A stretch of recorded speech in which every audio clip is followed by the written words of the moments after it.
Bismillahirrahmanirrahim. Today we'll discuss about action potential. Action potential. What is action potential? It is an abrupt, pulse-like change in the membrane potential lasting for fraction of a second. So an abrupt, pulse-like change in the membrane potential lasting for fraction of a second.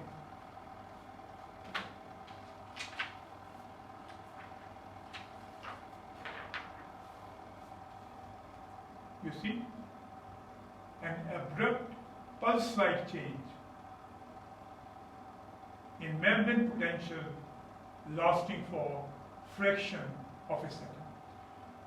Minus 70 millivolt is the resting membrane potential, and this is the action potential. Abrupt, pulse-like change in the membrane potential lasting for fraction of a second. You can see in this figure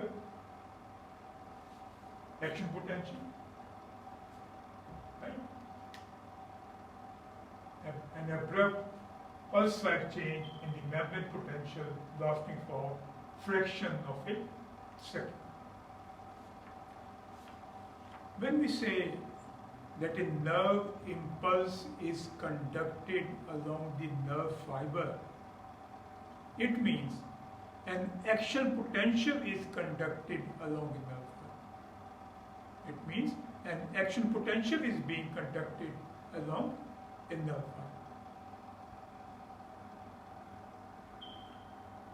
During action potential, there is reversal potential. So there is reversal potential during an action potential. Last time we discussed about the resting membrane potential, and the resting membrane potential is inside negative with respect to outside. This is the resting membrane potential, inside negative with respect to outside.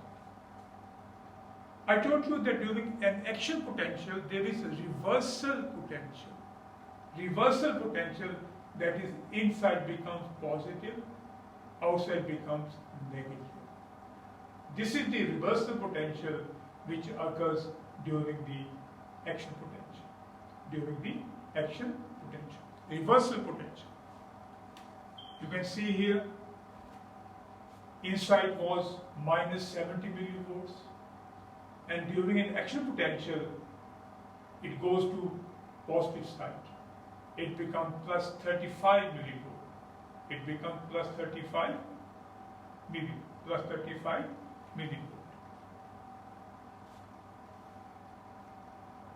Action potential can be seen and recorded by the cathode ray oscilloscope. It can be seen, it can be recorded with the help of a cathode ray oscilloscope.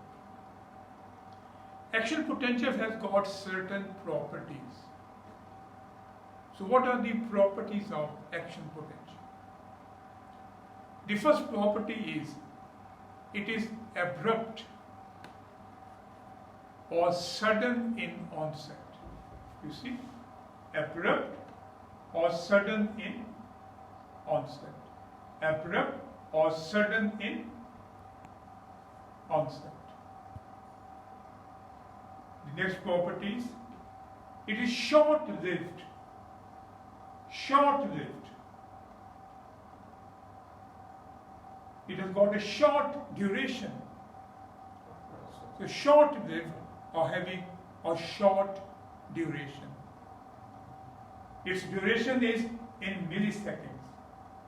Its duration is in milliseconds. The next property is that action potential is of limited amplitude. It is of limited amplitude. minus 70 millivolts is the resting membrane potential. During action potential, it goes to plus 35 millivolt. It goes to plus 35 millivolt. So it is of limited amplitude. Limited amplitude. Next property is that action potential obeys all or none law. It obeys all or none law. And this all or none law is that if stimulus is threshold, action potential is produced with maximal amplitude. If stimulus is threshold, action potential is produced with full or maximal amplitude. There is no increase in the amplitude of action potential if stimulus is suprathreshold, if stimulus is stronger. So no increase in the amplitude occurs if the stimulus is suprathreshold or stronger. Action potential does not occur if the stimulus is subthreshold. Action potential does not occur if the stimulus is subthreshold. So when it occurs, it is with full maximal amplitude. And when it doesn't occur with subthreshold stimulus, it means there is no action potential with subthreshold stimulus. So this is all or none law. The next property is that it is self-propagating. It is self-propagating. So once produced along a nerve fiber or a muscle fiber,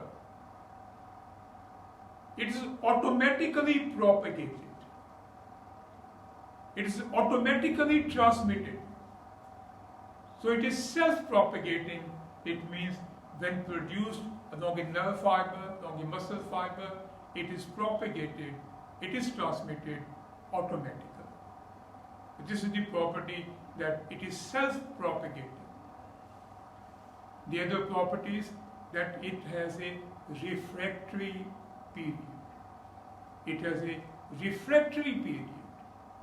It has a refractory period. In the last lectures I told you refractory period is the period during which the tissue does not respond to a stimulus after the second stimulus after the application of the first stimulus. So the period during which the tissue does not respond to the second stimulus after the application of the first stimulus. This is called refractory period. So during action potential, there is refractory period. So this was about the properties of the action potential: abrupt or sudden in onset, having short duration, which is in milliseconds, of limited amplitude, obeys all or none law, is self-propagating, and it has a refractory, as we call it, refractory period. You see, action potential, it consists of two phases. So there are two phases of action potential: upstroke or depolarization. Upstroke or depolarization. And second is the downstroke or repolarization. Downstroke or repolarization. So depolarization and repolarization. What is depolarization? Depolarization, before that, what is polarization? Polarization is that the membrane having resting membrane potential. So when you say polarization, it means the membrane of the nerve fiber or any other tissue is having the resting membrane potential. It is called polarization. What is depolarization? Sudden loss of negativity inside the nerve fiber or muscle fiber. Sudden loss of negativity inside the muscle fiber or nerve fiber is depolarization. Depolarization. And what is repolarization? Repolarization, return of electronegativity inside the nerve fiber is repolarization. Return of negativity, electronegativity inside the nerve fiber is repolarization. Repolarization. In the last lectures, I told you that in the cell membrane, there are voltage-gated sodium channels. Say voltage-gated sodium channels, voltage-gated potassium channels, voltage-gated calcium channels, voltage-gated slow calcium sodium channels. So these channels are voltage-gated. I mean their gates open and close when there are potential changes. Say their gates open or close when there are potential changes. Depolarization is due to activation or opening of voltage-gated sodium channels, resulting into rapid sodium influx. Resulting into rapid sodium influx. So I told you that depolarization is due to activation or opening of voltage-gated sodium channels, resulting into sudden sodium influx. And because of this sodium influx, inside becomes positive. Because of sodium influx, inside becomes positive. Why positive? Because of the sodium influx into the nerve fiber. And when inside becomes positive, it means loss of electronegativity inside the nerve fiber. And this is the depolarization. This is the depolarization. You see? This is the polarization, the membrane having resting membrane potential. And this is depolarization. Inside become positive. You see? Or you say loss of negativity inside the membrane. Or you say sudden loss of negativity inside the membrane is depolarization. Depolarization. Now we will discuss the voltage-gated sodium channel.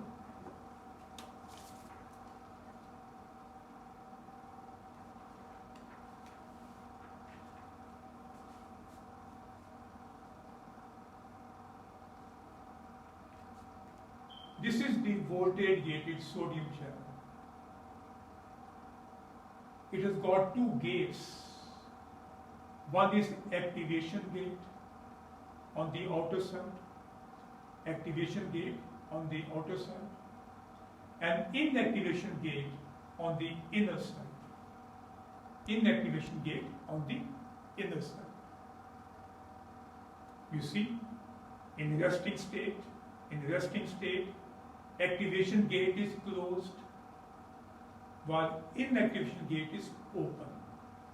You see, in the resting state, having the resting membrane potential of minus 70 millivolts, activation gate is closed, you see, and inactivation gate is open.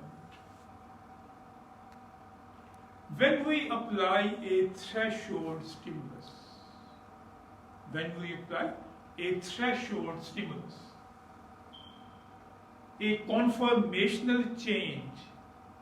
a conformational change starts in the activation gate, and activation gate of sodium channel, it starts opening. What is the resting membrane potential? Minus 70. And we apply a threshold stimulus. A conformational change starts in the activation gate, resulting into opening of the activation gate. To start with, the opening of activation gate is slow. But when membrane potential reaches to minus 55 millivolt,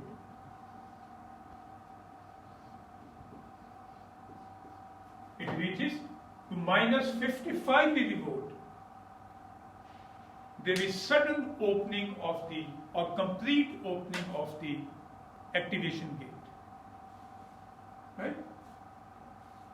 I told you at 70 millivolt the resting membrane potential. A threshold stimulus is applied. A conformational change starts in the activation gate. To start with, activation gate opening is slow, but at the potential of minus 55 millivolt, there is complete opening of the activation gate. And this membrane potential of minus 55 millivolt is called threshold of activation. Threshold of activation of sodium channels. So at minus 55 millivolt, the sodium channels are completely open. These are activated. Now when there is activation of the sodium channels, it means opening of the activation gates. With the opening of the activation gates, the channel becomes highly permeable to sodium. These channels become highly permeable to sodium. There is rapid sodium influx. You see, opening of the sodium channels, activation gate. Channel becomes highly permeable to sodium. There is rapid sodium influx. And because of the sodium influx, the positive ion influx, inside becomes positive. It goes to plus 35 millivolt.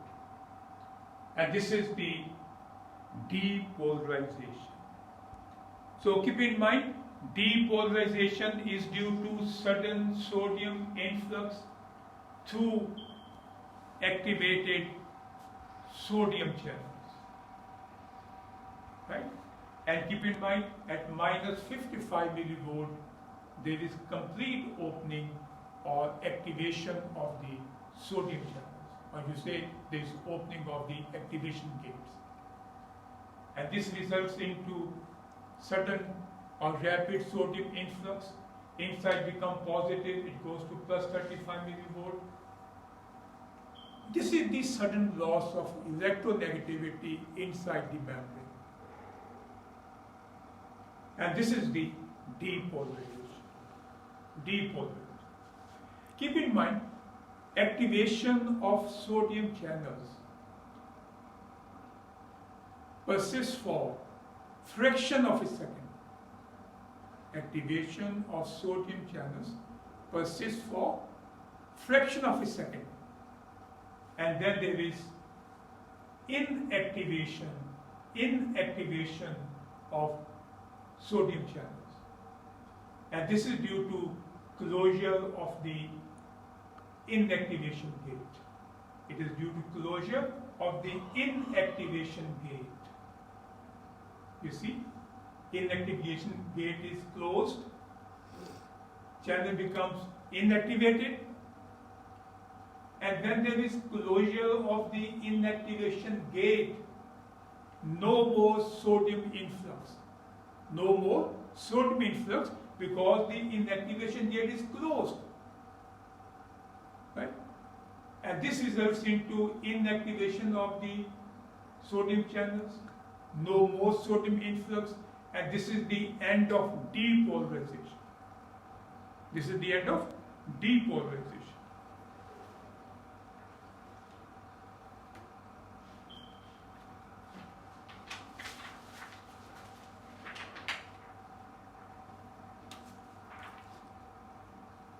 You see, this is the depolarization due to sodium, rapid sodium influx through activated sodium channels. And then there is closure of the inactivation gate at this point. No more sodium influx because of the inactivation gate closure. And this is the end of depolarization. This is the end of depolarization. And it is followed by repolarization. It is followed by repolarization. Repolarization. Repolarization, I told you, is the return of electronegativity inside the membrane. It is return of electronegativity inside the membrane. Inside the membrane.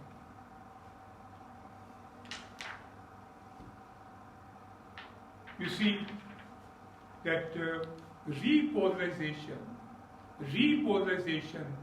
that is the return of electronegativity inside the membrane of nerve fiber,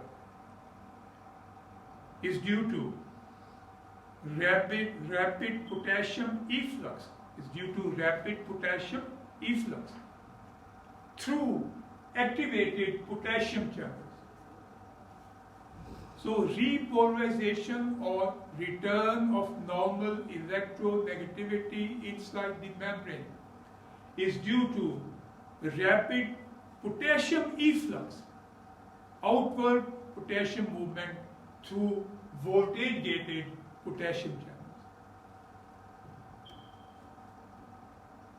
You see the potassium channel, it's voltage-gated potassium channel, and you see one gate on inner side, on inside, you see one gate, and that is closed during resting state. So the gate of potassium channel, which is only one gate in the channel, is closed under resting state. Now when we apply a threshold stimulus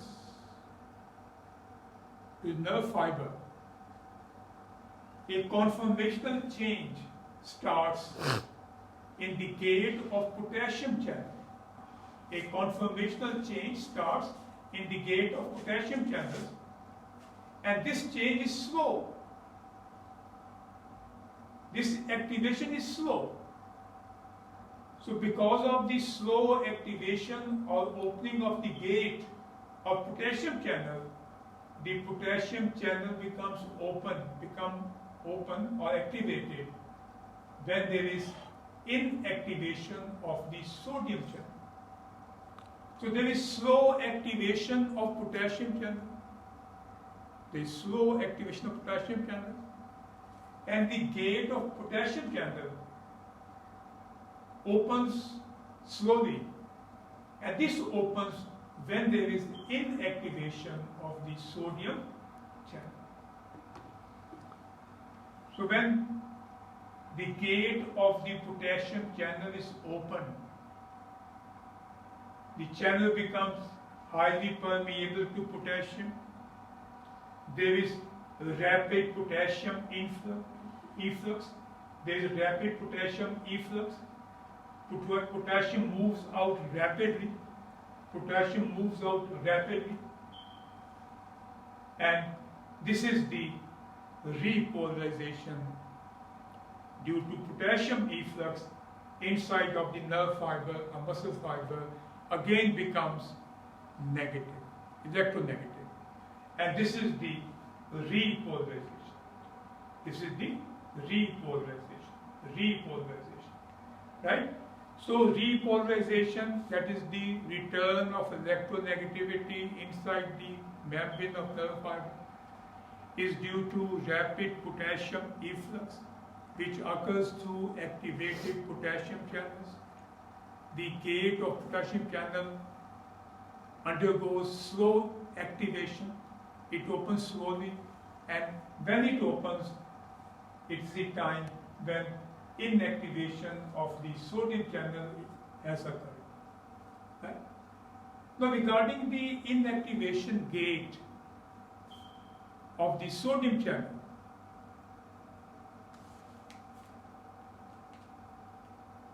which is closed when channels are inactivated, right? And inactivation gate of sodium channel will not reopen. Inactivation gate of sodium channel will not reopen till the membrane potential reaches near the resting value. So keep in mind, inactivation gate of sodium channels once closed, will not reopen until the membrane potential reaches to the near to the resting value. Right? So this is the mechanism of the action potential. Mechanism of the action potential. I again repeat that there are two phases of action potential: upstroke, depolarization; downstroke, repolarization. Now, when a threshold stimulus is applied to the nerve fiber, a conformational change starts in the activation gate of the sodium channel, which is on the outer side. To start with, this activation is slow, but when membrane potential reaches to minus 55 millivolt, what is resting value? Minus 70. So from minus 70 it goes to minus 55 millivolt. There is complete opening of the activation gate. Complete opening of the activation gate. So with this activation of sodium channels or complete opening of potassium channels at threshold of minus 55 millivolt, there is rapid sodium influx, and because of sodium influx, inside becomes positive. There is loss of negativity inside the membrane of nerve fiber, and this is called depolarization. I told you that activation of sodium channels is short-lived. It remains for a fraction of a second, and then there is closure of the inactivation gate. With this, there is inactivation of the sodium channels, no more sodium influx, and this is the end of depolarization. End of depolarization. This is the end of depolarization. You see, from resting value of minus 70, due to sodium influx, membrane potential goes to plus 35 millivolt, and this is the depolarization. Now, when there is inactivation of sodium channels,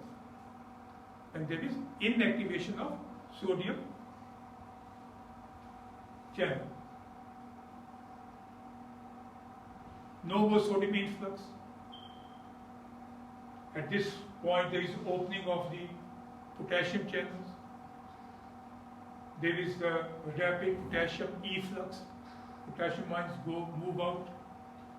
and this causes repolarization or return of negativity inside the membrane, that is repolarization. So these are the two main phases of the action potential: depolarization and then repolarization, right? I mentioned about the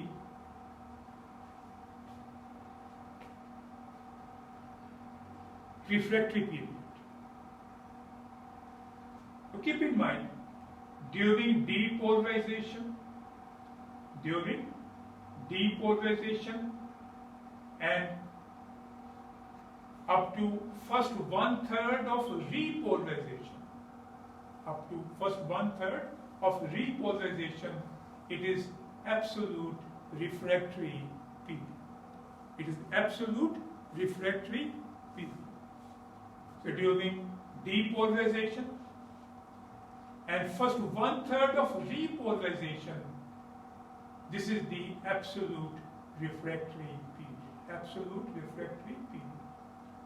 So what is the cause of absolute refractory period? The cause is inactivation of sodium channels. I told you that inactivation gate of sodium channel will not reopen till the membrane potential reaches to the resting membrane potential value. So inactivation gate of sodium channel will not reopen till the membrane potential reaches to the near to the resting value. So this is the cause of the absolute refractory period. And then in the last portion of repolarization, this is the relative refractory period. There is relative refractory period in the last part of the repolarization. It means it is a relative refractory period. It will not respond to second stimulus, which is of ordinary strength, but it can respond to the stronger stimulus. Stronger second stimulus, it can respond, and this is the relative refractory period. So absolute refractory period during depolarization and first 1/3 of repolarization, and then in the last part of repolarization there is relative refractory period. Tissue may respond, the fiber may respond to a stronger stimulus. So this is the mechanism of the action potential. Now here, when there is the activation of sodium channels,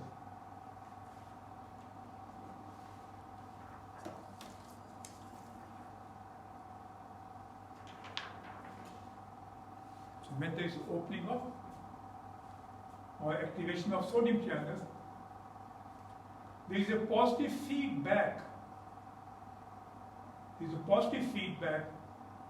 Which causes more and more activation of sodium channel.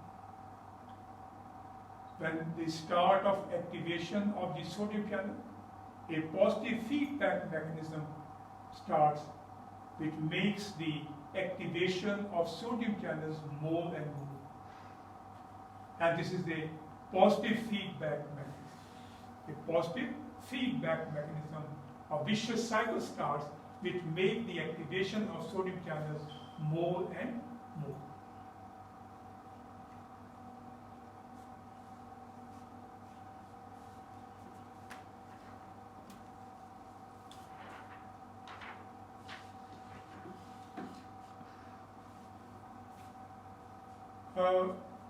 What is the mechanism of the relative refractory period?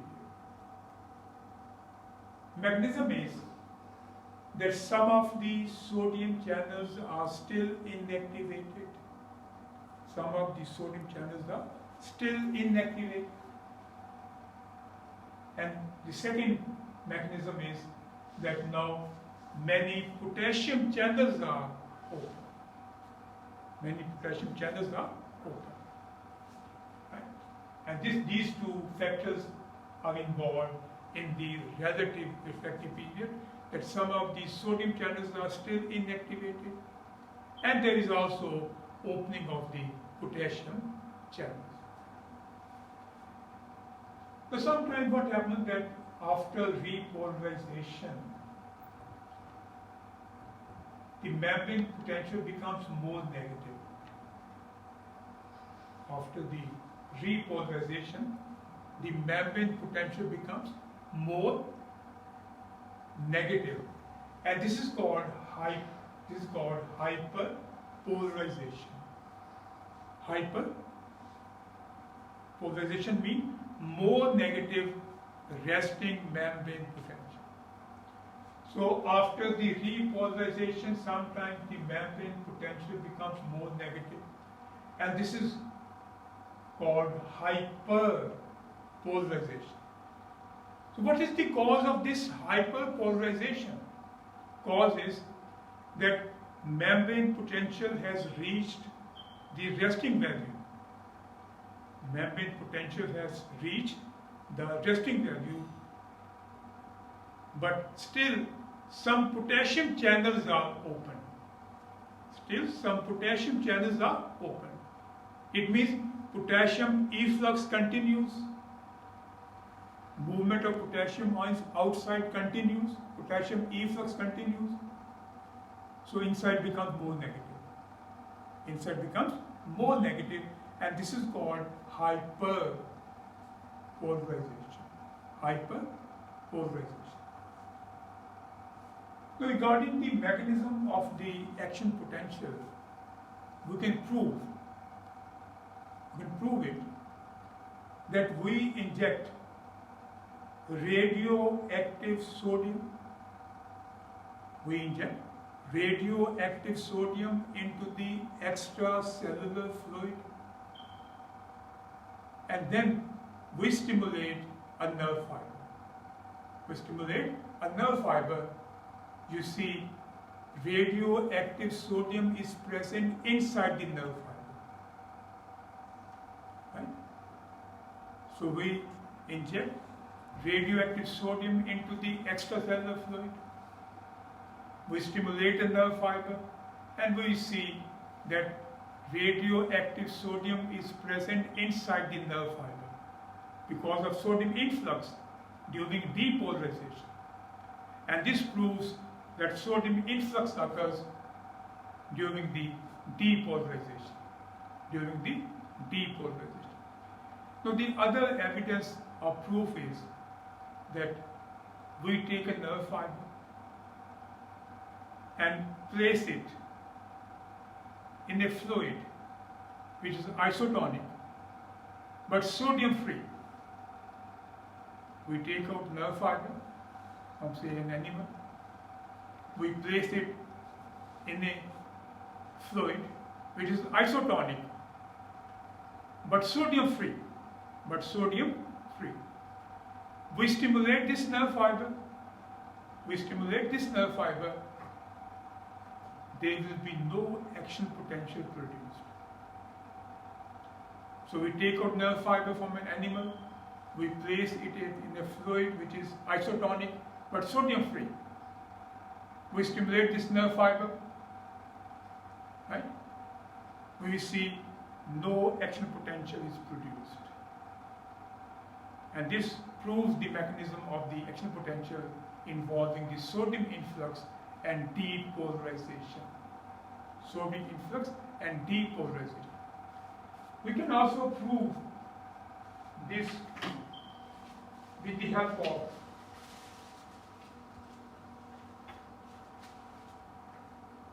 voltage clamp experiment. We can prove this with the help of the voltage clamp experiment.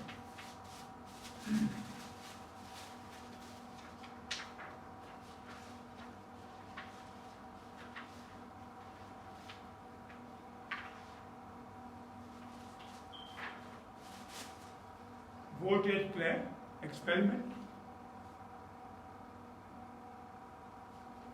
You see this figure. This is a nerve fiber. And in nerve fiber, two types of electrodes are inserted. Two types of electrodes are inserted. One is the voltage electrode. Voltage electrode. So to this voltage electrode, we can change the voltage of the nerve fiber. By this voltage electrode, we can change the voltage or the potential of the nerve fiber. And then the other electrode is the current electrode. The current electrode, to this electrode we can inject in or out the current. We can inject in or out the current. Now let us say that this nerve fiber is having resting membrane potential. Is having resting membrane potential. And we change the voltage, the membrane potential from minus 90 to say plus 30. So to the voltage electrode, we change the voltage from minus 90 millivolt or minus 70 millivolt to say plus 30. Now to change the voltage from minus 70 to plus 30, what do you need? You will need the current flow, and along with the current flow, you will also have influx of cations, the sodium influx. The sodium influx. So by sodium influx, we can change the voltage from minus 70 to say plus 30 millivolts. And then when you will convert this voltage back to resting value. You bring this voltage back to resting value. You will have to eject out positive ion or move out positive current or positive ions. So there will be pressure efflux, and this will bring back the membrane potential from plus 30 to minus 70, and that is the repolarization. So this is the voltage clamp experiment. Voltage clamp experiment to find out the mechanism of the action potential. Voltage clamp experiment to find out the mechanism. Now, in addition, we can also study the mechanism by applying toxins to the channels. By applying toxins to the channel. Now, if we apply tetrodotoxin, if we apply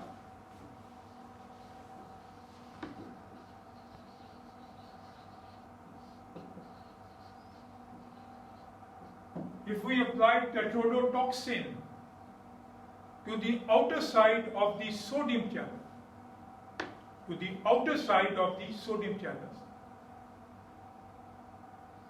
the channels will be blocked and there won't be depolarization. So when we apply tetrodotoxin on the outer side of the sodium channels, the channel becomes blocked and there won't be depolarization. Now, if we apply tetraethyl ammonium,